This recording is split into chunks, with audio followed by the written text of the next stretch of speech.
Hey, you all. Carpetbagger here, coming to you live from the Pacific Ocean. We are currently on our Pacific Coast Highway road trip, driving up the Pacific Coast from San Diego all the way up to Seattle.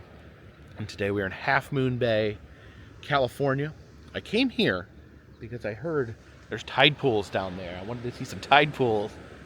And I could see the tide pools from here. Didn't know if it would be too high tide to see the tide pools. But there's tide pools down there. And I need to figure out how to get down there onto the beach. So please follow me.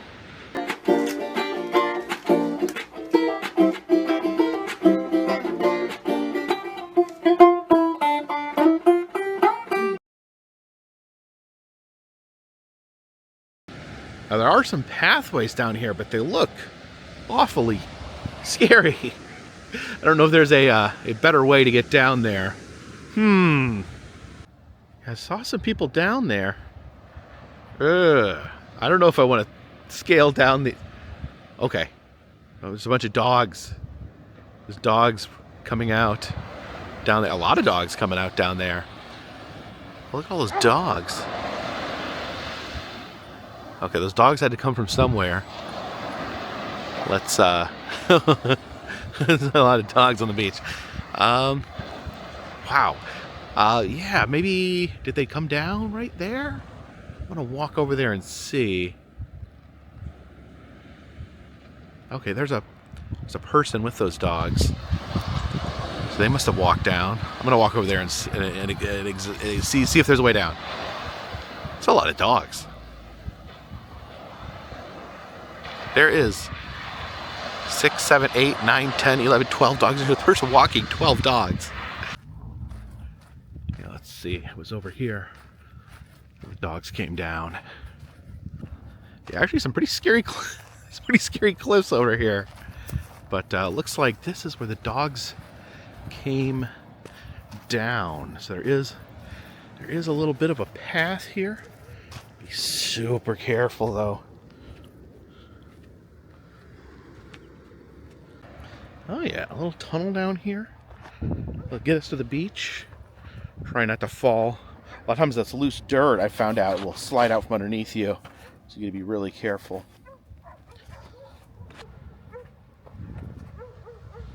Oh yeah, this path goes all the way down to the beach. Yeah, I'm determined. I want to see those. Oh, I almost fell right there. I want to see those tide pools.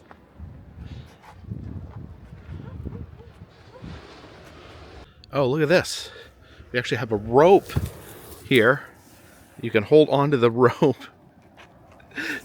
to help get your balance. This might be more for pulling your way up, but oh my goodness. Just this last little bit here. Hold the rope. Step down.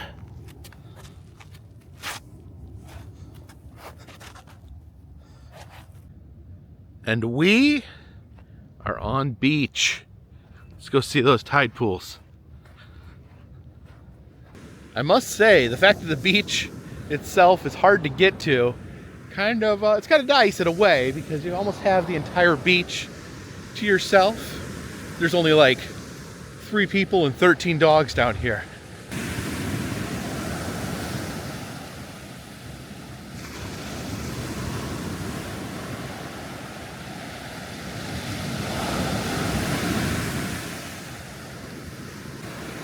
Okay, it looks like the tide pool's over here on these rocks.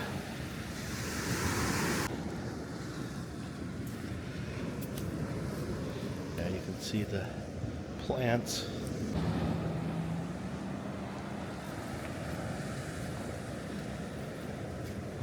Oh, there's a crab.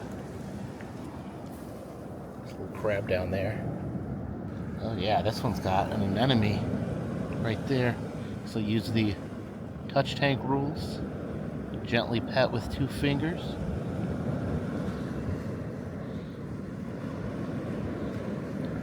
See, it reacts to being touched. Kind of like grab your fingers. Oh yeah, look at these. Absolutely amazing. See the big anemone right there. There's a little fish swimming around in the tide pool. He's been separated from the ocean. He just needs to be patient. When the tide comes in, he can leave if he chooses. Yeah, just look at all this life here in the pool. There's another anemone. Another anemone there.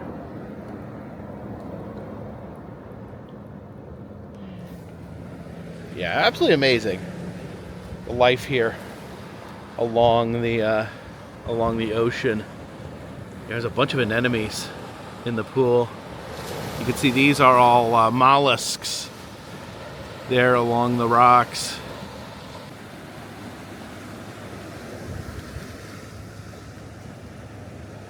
Yeah, the big anemones. There's a bunch of crabs running around everywhere down here. When they see me coming, they run and hide. Oh yeah, look down here.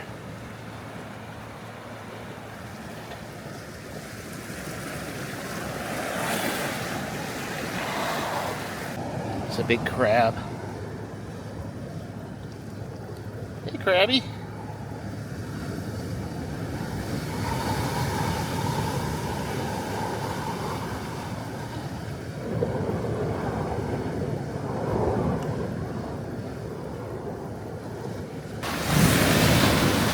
Yeah, you can see the water coming back in. High tide's coming. We connect the tide pools back to the ocean. These big green anemones here. You can feel them grabbing onto your finger.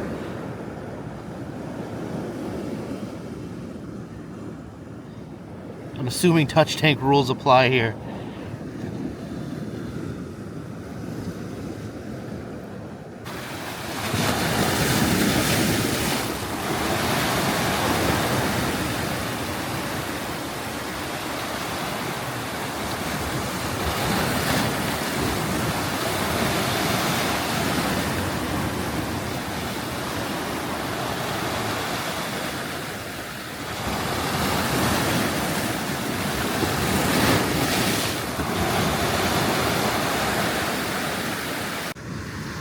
Yeah, the miracle of nature, miracle of life. Really, really amazing. You'll see the different environments these animals live in. And it could just be in my head, but my fingertips feel numb. Maybe I wasn't supposed to touch that kind. Does anyone remember how I got down here? I need to find that rope. All right, there's the rope. Let's pull ourselves back up there. Oh, this is gonna be fun. I probably need both hands. I'll see you guys at the top.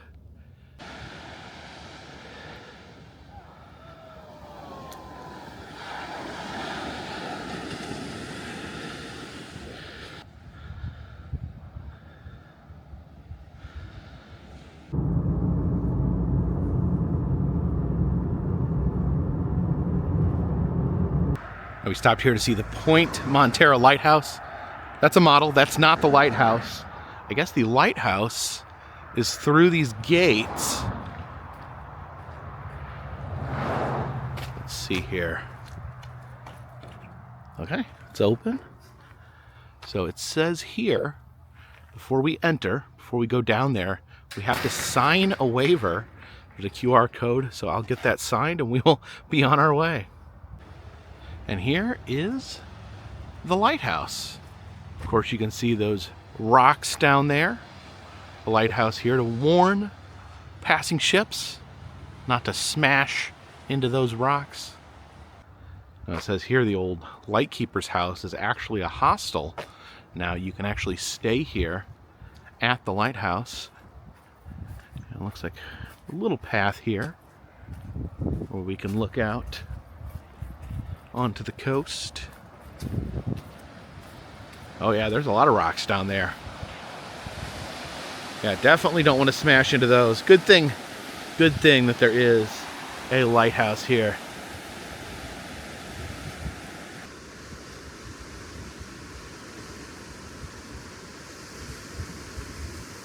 Oh, it looks like this here is somebody's buoy collection.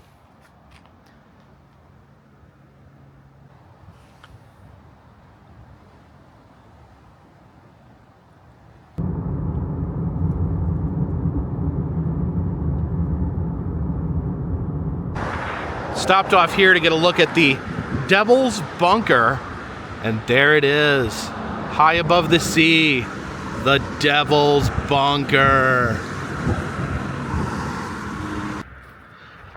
Walk up to the end of the bluff here.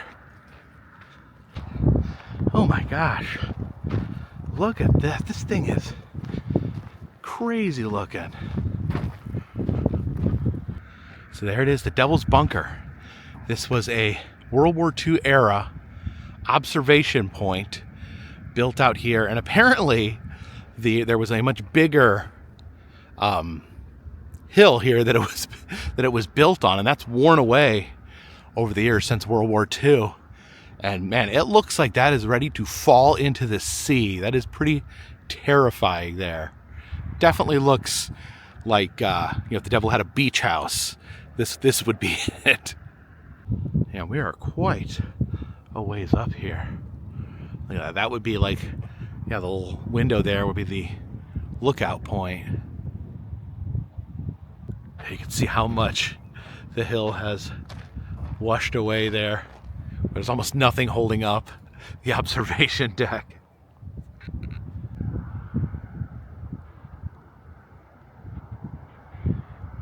And man, the devil has quite the spectacular view. Seen a lot of vistas the past week or so, and this still blows me away. Look at that.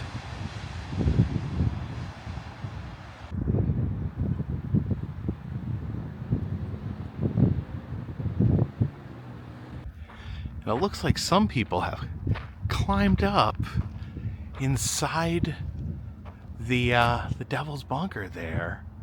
I don't know. Is there a reason I should climb up there?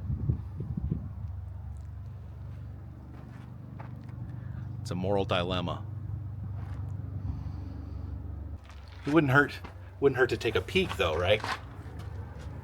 Okay, it looks like there's a dead end here. You can't really get inside of the Devil's Bunker from here, so I'm gonna get back down.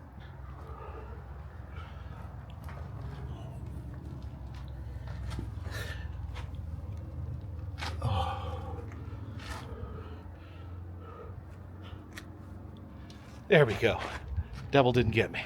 It looks like if you climb up through this pathway, then you can climb to the top with a rope, and I will leave that to the younger generation.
Now I got a lot of recommendations from you guys to stop and eat at this restaurant here in Pacifica, California.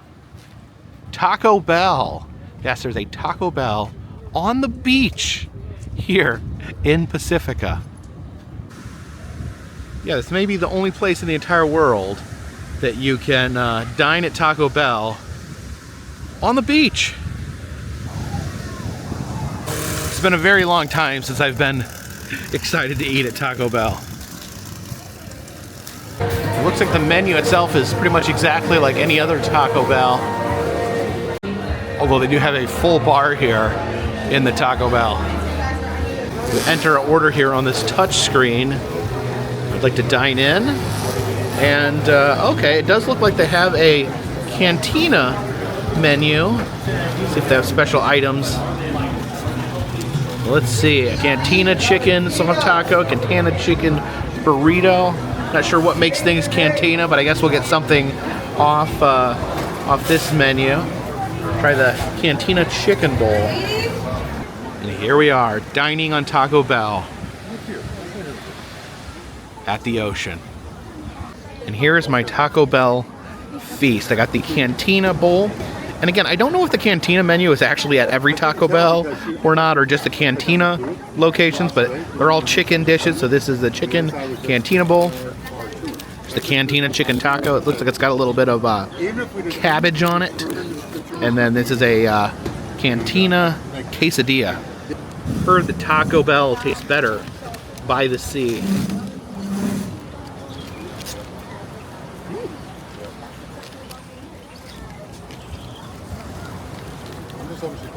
It's got a good little, yummy little sauce on it.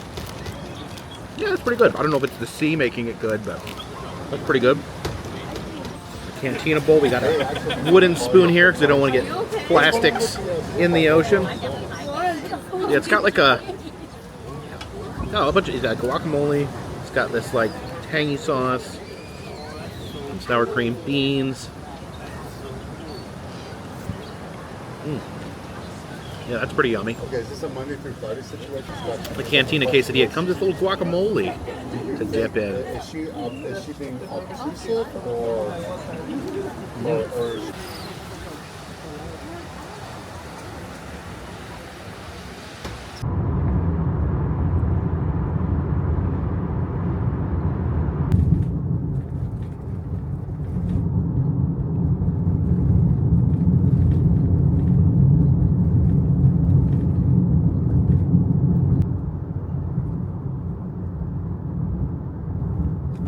And we have landed here in San Francisco, California. Now, earlier this year, I took a train into San Francisco, spent about a week here, had an amazing time. Absolutely love this city, so it's good to be back. I am here in the part of San Francisco known as the Presidio, and more specifically than that, I am in front of the Walt Disney Family Museum, which was one of the top things that you guys recommended I do along the Pacific Coast Highway. And I think it's fitting because just a week or two ago I was in Disneyland. I got to see the opening day of the animatronic Walt Disney, so kind of puts me in the mood to learn more about the man himself. And that's what this museum is. It's about the man Walt Disney, not the Walt Disney Corporation. This is the reason it's called the Family Museum, is because it's actually created by Walt Disney's family, which sometimes they agree with what the corporation does, and a lot of times they do not. I heard that some members of the family may not have approved of the Walt animatronic that recently opened up. But all that being said, I've been here once before. It's an amazing museum, so let's head inside.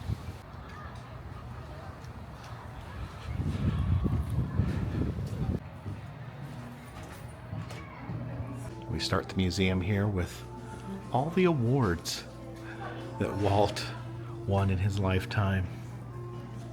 This is art by Harper Goff, and it is concept art, original concept art here for 20,000 Leagues Under the Sea. There's the Kraken attacking. And this is cool. This is original furnishings from the Walt's Disneyland apartment. Of course, the apartment's still there. top of the firehouse. No one stays up there, but they leave it and leave a light in the window in honor of Walt. Then here it talks about Walt Disney's family. His father, Elias Disney. And there is Elias Disney's fiddle. Here is Walt Disney, who served during World War I, was an ambulance driver. Here are some of Walt's early drawings. This character never caught on quite like Mickey. And here's where Walt goes to Hollywood. You can see the Alice cartoons here that involved a live actor, a little girl, mixed in with animation. The Steamboat Willie wall here is to show how many different frames of animation it would take to create a moving image. It says these were all works mostly by Ub Iwerks, was Walt's early partner. But before there was Mickey, there was Oswald the Lucky Rabbit, and he would have been Mickey Mouse, but Walt actually lost control of him due to a legal dispute. You can see a drawing there of Oswald the Lucky Rabbit playing the banjo. And this is bonkers crazy here. On this piece of paper are the earliest known drawings of Mickey Mouse. Of course, after losing Oswald, Walt would have to come up with a new icon, and he, of course, invented Mickey Mouse right here on this piece of paper. And let's just say Mickey Mouse turned out to be popular. You see this wall here, some of the early Mickey Mouse merchandise. They're still producing Mickey Mouse merchandise to this day. One of the most popular characters, period, and probably one of the most popular merchandise characters as well. There's all the different versions of Mickey. And some more of his early work. The Practical Pig, I've never seen that. I've definitely never seen Walt Disney's Merbabies. They're mermaids, but they're also babies. Yeah, this museum has a ton of early pencil sketchings, concept art from animations that Walt created. Besides Mickey Mouse, this is probably the most important thing that happened in Walt Disney's life, the creation of Snow White. And look at this concept art here. They're trying to decide if she should have blue or brown eyes. Oh, that's wild. There's an animation cell. There's the dwarves. And these are little rubber dwarves. Different Snow White merch. Oh, look, these are paper dolls where you can dress up the dwarves, dress up Snow White. There's the creation of Fantasia.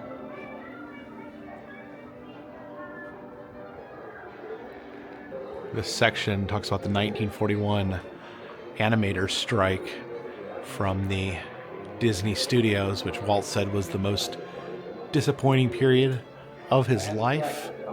You see the different signs there. Are we mice or men? It says Snow White and the 700 dwarves. One genius against 1,200 guinea pigs.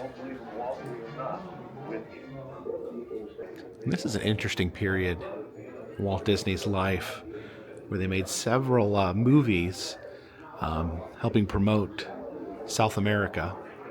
It had his big initial run of hits, and then things got a little lean. He was making these trips to different South American companies and made a few feature films promoting South America. And then we got Dumbo. Yeah, it is pretty nuts here, just being able to see these sketches that were part of creating these timeless movies. maybe some aspects not as timeless as others. And then during World War II, Walt Disney helped create pro-American propaganda for the U.S. government as we were fighting the Germans and Japanese. Yeah, some of these cartoons made during World War II are bonkers.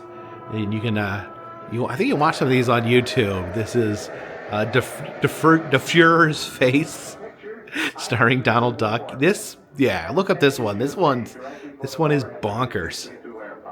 Now this is a really obscure one. This is Make Mine Music. And I think Adam told me this is the only animated release that is not on Disney Plus. It's really hard to find. Oh, there we go. Mr. Toad himself. The automobile crazed amphibian. Some concept art and animation cells of J. Thaddeus Toad himself. Talks about Song of the South over here. And, it's interesting. Obviously there's some very misguided things in this film, but the way it combined animation and live action was revolutionary for the time. The songs are amazing. The ride, Splash Mountain, that it spawned was amazing, but unfortunately, it's kind of been erased because of those misguided things put in the movie. These photographs are wild. You can see Peter Pan there, where they would actually have live actors set up scenes for the animators to animate. And look at this, you have a Tinkerbell posing in a keyhole. This is a concept model of the Nautilus from 20,000 Leagues Under the Sea. And I just rewatched that movie. Actually, I think I watched it for the first time earlier this year. That's a weird movie. I really like it, but it is a strange movie. Here's something I didn't know. Walt Disney collected miniature furniture. Interesting. There's Walt and Lillian Disney, his wife. They're actually at the Golden Horseshoe at Disneyland in that picture. That's where I ate lunch on Disney's 70th anniversary, Disneyland's 70th anniversary. And this is a bracelet that Walt bought from the Academy that contained one Oscar for every Oscar that he had won. And Lillian would actually wear this official Oscar bracelet. Now Walt, he was a simple man in some ways, and definitely not what you would call a foodie. His favorite foods were Hormel chili out of a can with a little bit of lemon jello for dessert. I've had Hormel chili. It's not my favorite. And these are automatons that Walt Disney purchased in France. Now, there's always the story of the famous automaton bird that Walt found that led to the creation of audio animatronics. So this would have, been part of that. Walt would pick up different automatons and study them to eventually lead to his creation of audio animatronics.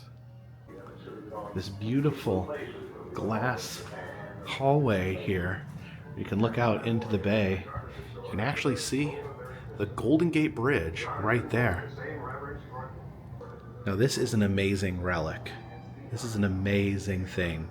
This is the bench from Griffith Park that Walt Disney sat upon when he dreamed up Disneyland.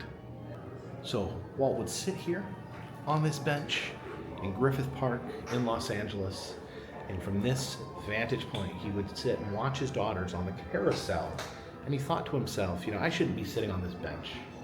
I should be on the carousel or with my kids, having fun.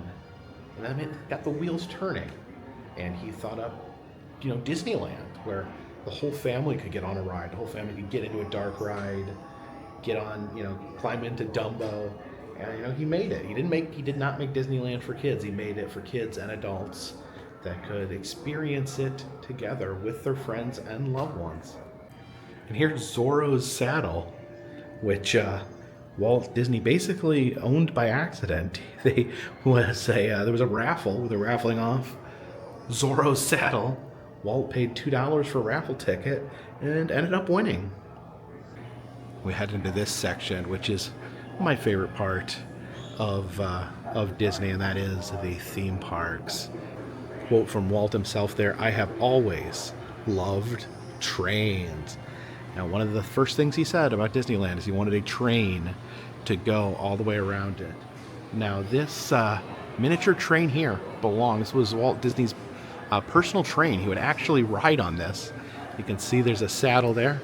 You can see the footage up there. Walt would sit on top of this train and ride it around his yard. You can see the train track there running through his property.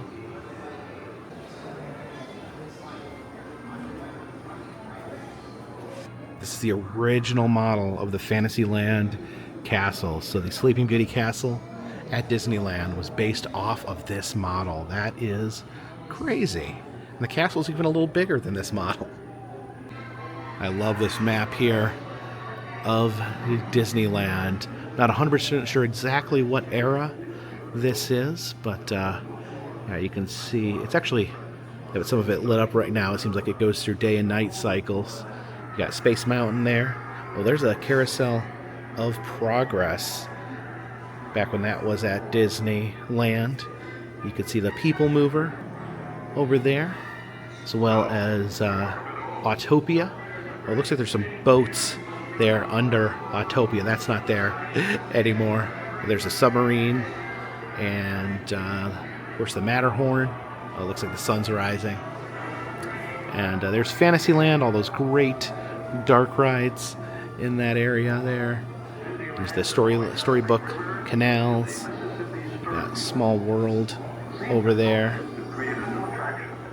And that is Rivers of America, where you can still take the Mark Twain riverboat or the sailing ship Columbia, the Haunted Mansion, Pirates of the Caribbean there, and the Jungle Cruise. They're right next to Main Street. Yeah, over here, this is where you enter through the train station. You can look straight ahead down at the castle. Matterhorn there. Oh yeah, get a close look at the Jungle Cruise there.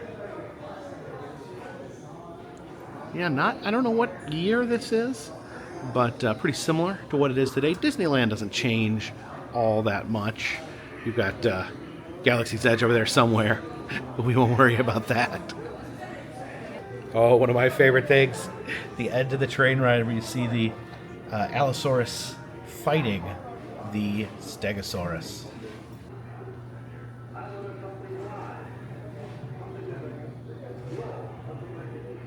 And here is the Mark Twain Steamboat. The Liberty Bell is gone, but hopefully the Mark Twain Steamboat, the original, will be there forever. And there is the model of the Omnimover, which revolutionized dark rides, of course built by the great Bob Gurr, who we caught a glimpse of during the Disneyland's 70th birthday. Here's one of the original Autopia cars, again built by Bob Gurr, who designed most of the vehicles originally for the Disney parks. Oh, look at this. Did you have to shift? There's a gear shift. Did you have to shift gears at one point on Autopia? These cars I like these old cars way better than the ones they have now.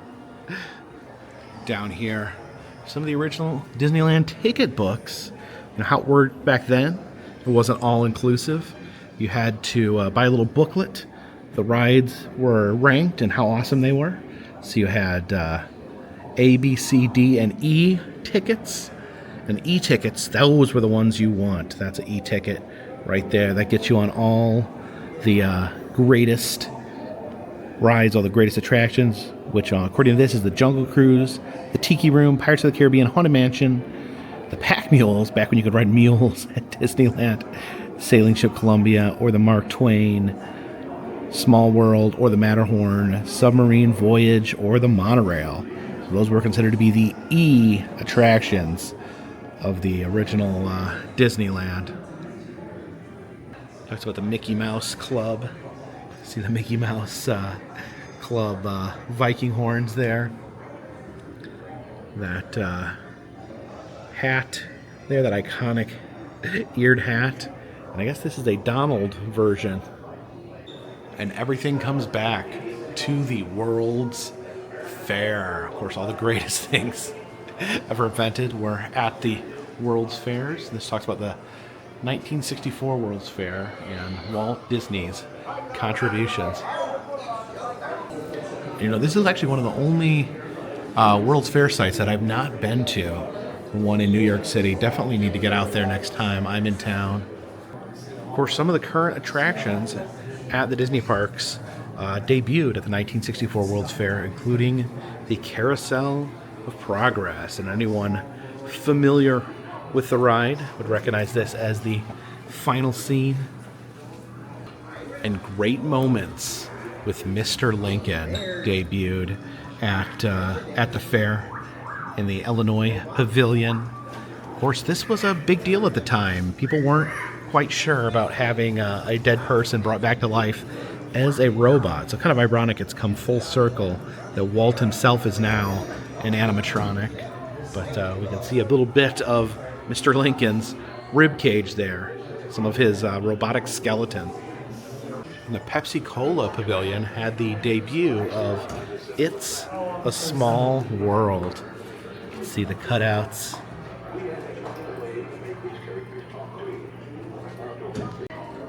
Oh, look at this. They have black eyes. Like a doll's eyes. Well, technically they are dolls, so that's fairly normal. And some of Walt's earliest animatronics were birds. The Enchanted Tiki Room. And here we have an opportunity to actually control one of these birds. We start this here. Good morning. Good morning. Or afternoon, or whenever it is. Yeah, it's afternoon. Audio animatronic characters are ready to put on a show anytime. Okay. And speaking, we're all virtuosos. Why, there's audio animatronic pirates, ghosts, singing bears, Bears, ghosts, presidents, pirates, presidents. robots,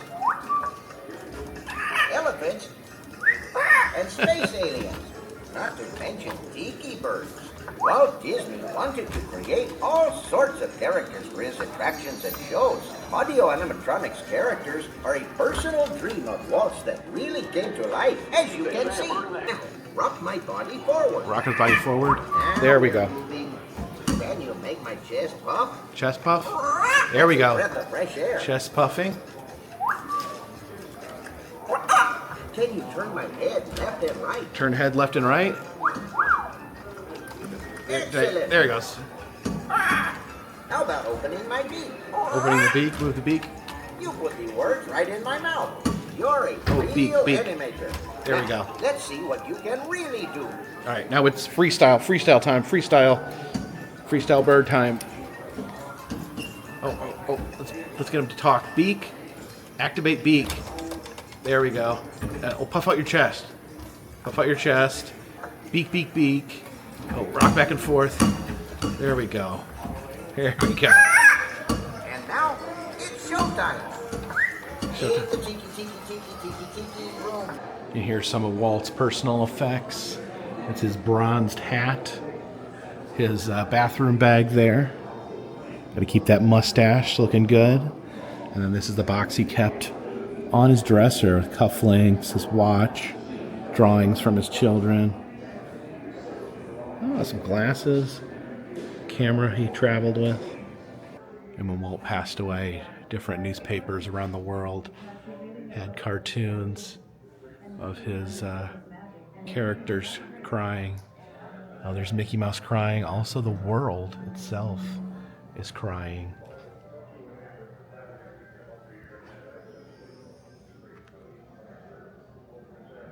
Now, this is a special exhibit on Mary Blair, who was an artist, who was a creative director on many Disney films, and also she designed It's a Small World. Here are some paintings she made, reminiscent of the Small World children. Apparently these hung in Walt Disney's home. She's the creative director on Ichabod and Mr. Toad. See the Headless Horseman there. This art was for Saludos Amigos, but you can kind of see here how Small World was truly her magnum opus. You can see her art style always leaning that way. Here's her art supplies. So here are some of the famous films that she worked on. Cinderella here. You can see she actually made this very interesting concept art that predated the films. Got Alice in Wonderland. Yeah, these paintings are pretty amazing.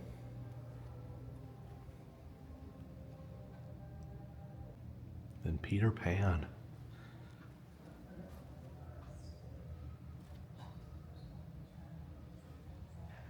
It's Peter Pan in his shadow.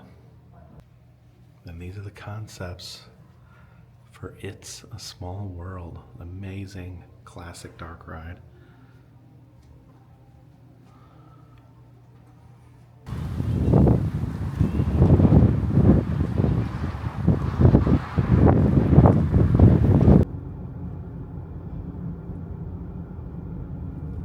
Pacific Coast Highway here passes right through the middle of Golden Gate Park. So Golden Gate Park, kind of San Francisco's answer to Central Park in New York. This massive area. There's museums here, they have concerts here, and there's lots of like walking trails and natural beauty to take in. And for some reason, there's a herd of buffalo here in in the Golden Gate Park. Just right here in the middle of the park, there's a little enclosed area where there is a herd of American bison. Yeah, I came through Golden Gate Park last time. I had no idea that there was buffalo here. Apparently they are taken care of by the folks at the San Francisco Zoo. They have been here since the 1800s. Now that is an interesting color for a river. It's not St. Patrick's Day, is it?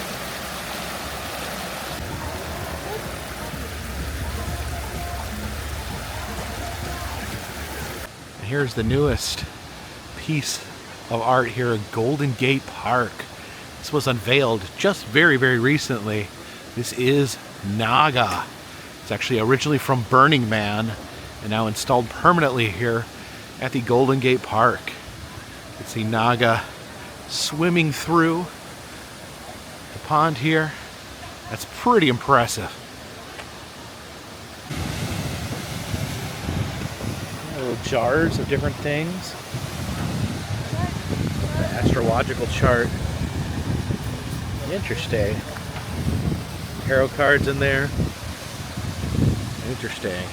Looks like they're preparing maybe for an event here. The official unveiling of Naga. But yeah, amazing sculpture here. Great addition to the Golden Gate Park.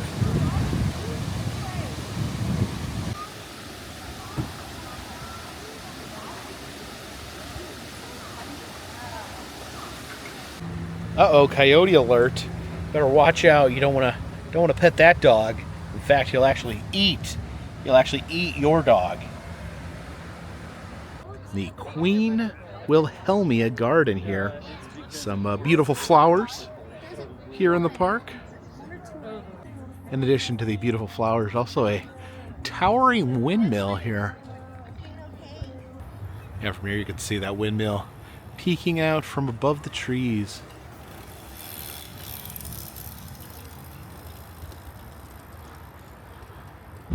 And the Golden Gate Park ends here at the sea.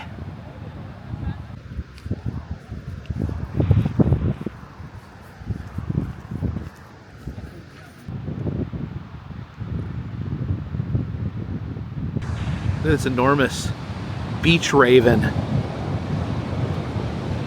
They say at the seashore, the ravens and the seagulls push each other inward and outward. Ooh, watch out. Glad I'm not barefoot. I think these are man-o-war.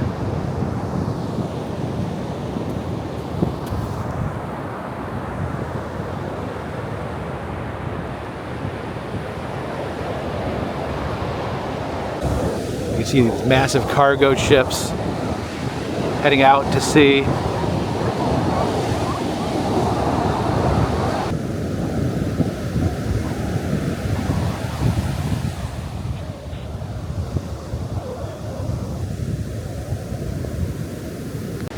And we end today here at the Pacific Ocean, which has been my constant companion for the past 8 days that we have been on this Pacific Coast Highway road trip. And there is plenty more to come. It has been 8 days. I am still in California. We still got 2 more states to do, and we're not finished with California yet. It's been a wonderful day. Got to see some tide pools, some real life tide pools, and put my hands in them, touch the anemones. I got to see the Devil's Bunker. The Devil's Bunker. Got to eat at a Taco Bell on the beach, and the always wonderful Walt Disney Family Museum here in San Francisco, California. So thank you guys so much for joining me. If you like these videos, please consider subscribing. If you're new here, I travel around the country. I film roadside attractions, amusement parks, museums, haunted houses, and other fun, random stuff, including long road trips where we cover specific areas or specific highways. Currently on the Pacific Coast Highway road trip. And of course, if you'd like to help the channel in other ways, consider contributing to Patreon. $3 or more will get you a postcard once a month from me to you.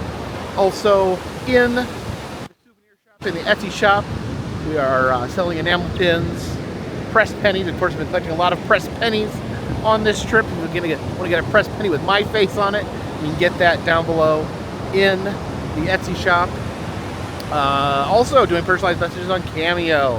If you'd like to receive a Cameo from me, please, that is in the description. In fact, all those things are in the description of this video, and all those things will help keep this train on the track, that cargo ship on the ocean, and this dirigible in the air. Until next time, my friends, this one's in the bag.